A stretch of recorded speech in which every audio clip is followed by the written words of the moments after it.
हिना मेरे दोस्त की कज़न थी जो कि स्कूल की छुट्टियां गुजारने मेरे दोस्त के घर आई थी।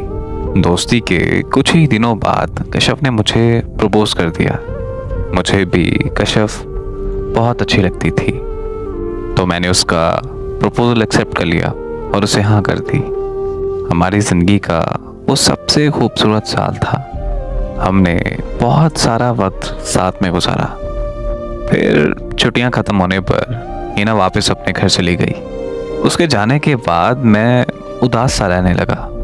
मैं हर वक्त उसे याद करता रहता था। 1 साल तक मैंने उसका इंतज़ार किया और फिर छुट्टियां होते ही वो दोबारा आ गई।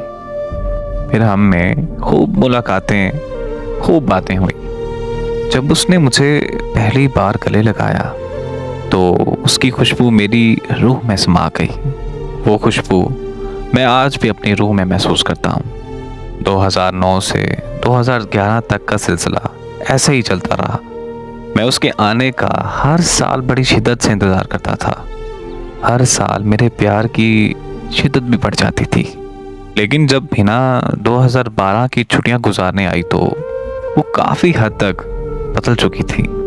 उसने मुझे देखते ही अपनी नज़रें फेर लीं और मुझसे बात तक नहीं की। और अगले दिन वो वापस अपने घर चली गई। तो मैंने अपने दोस्त से पूछा कि अरे यार, हिना को क्या हुआ है? तो फिर मेरे दोस्त ने मुझे बताया कि हिना ने तुम्हें मुकम्मल तौर पर छोड़ दिया है। ये सुनते ही मेरे पैरों तले ज़मीन निकल गई। मैं खामोश था, लेकिन मेरे आंसू बोल रहे थे। मैंने उससे छोड़ने की वजह पूछी तो मेरे दोस्त ने मुझे बताया कि हिना के मुताबिक तुम उसके काबिल नहीं हो।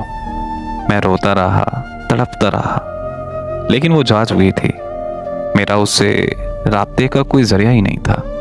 वो कभी दोबारा छुट्टियां गुजारने नहीं आई, लेकिन मैं उसका हर साल इंतज़ार करता था। और फिर 4 साल बाद 2016 में वो मुझे फेसबुक पर मिल गई। मैंने उसे फेसबुक पर मैसेज किया तो उसने मुझसे बात करने से इनकार कर दिया। मैंने उससे पूछा कि आखिर मेरी गलती क्या है, तो वो मुझसे कहने लगी कि गलती तो मुझसे बचपन में हुई थी, मैं उस गलती को भूल चुकी हूँ, सो तुम भी भूल जाओ तो बेहतर है। मैंने उससे कहा कि यार ऐसे कैसे भूल जाऊँ?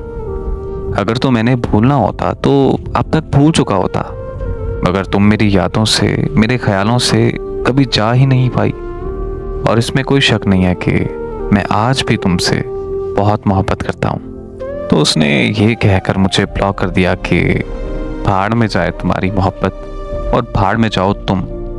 तब मुझ पर क्या गुजरी ये मैं जानता हूँ या मेरा रब जानता है। फिर मैंने फेसबुक की एक और आईडी से उसकी बहुत मिन्नतें की कि वो मुझसे बात कर लिया करे, तो उसने मेरी बात मानकर हाँ कर दी। मगर मेरे मैसेज करने पर वो ऑनलाइन होने के बावजूद भी कई दिन तक मुझे रिप्लाई नहीं करती थी। मुझे बहुत तकलीफ़ होती थी, लेकिन मैं बर्दाश्त कर जाता था।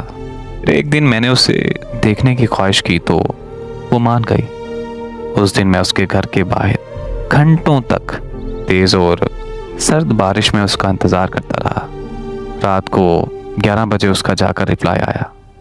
मैंने उससे थोड़ा गुस्से में बात की तो वो मुझसे लड़ाई करने लगी। वो मुझसे कहने लगी कि मुझसे ऐसे बात करने वाले तुम होते कौन हो? मैं उस दिन अपनी बेबसी पर बहुत रोया था। 4 साल तक मैं उससे प्यार की भीख मांगता रहा और वो मुझे भीख भी तरसा तरसा कर देती थी। तो काफ़ी वक्त गुजरने के बाद 2019 में मैंने उसे पूछा कि वो आखिर ऐसा क्यों कर रही है, आखिर वो मेरी क्यों नहीं हो सकती, मेरे प्यार में क्या कमी है? तो वो मुझसे कहने लगी कि कमी तुम्हारे प्यार में नहीं, बल्कि कमी तुम में है। और ये बात याद रखना कि मैं तुम्हारी कभी नहीं हो सकती, क्योंकि तुम मेरे लायक नहीं हो। तो मैंने उससे पूछा कि मैं कैसे तुम्हारे लायक बन सकता हूँ? तो उसने मुझे कहा कि तुम बस मेरी जान छोड़ दो। मैं उससे बहुत कुछ कहना चाहता था, मगर बस इतना ही कह पाया कि लो, आज से मैंने तुम्हारा पीछा छोड़ दिया। आज 3 साल हो गए हैं, मैंने दोबारा उससे कभी राब्ता नहीं किया। मगर ऐसा नहीं है कि मैंने उससे प्यार करना छोड़ दिया है।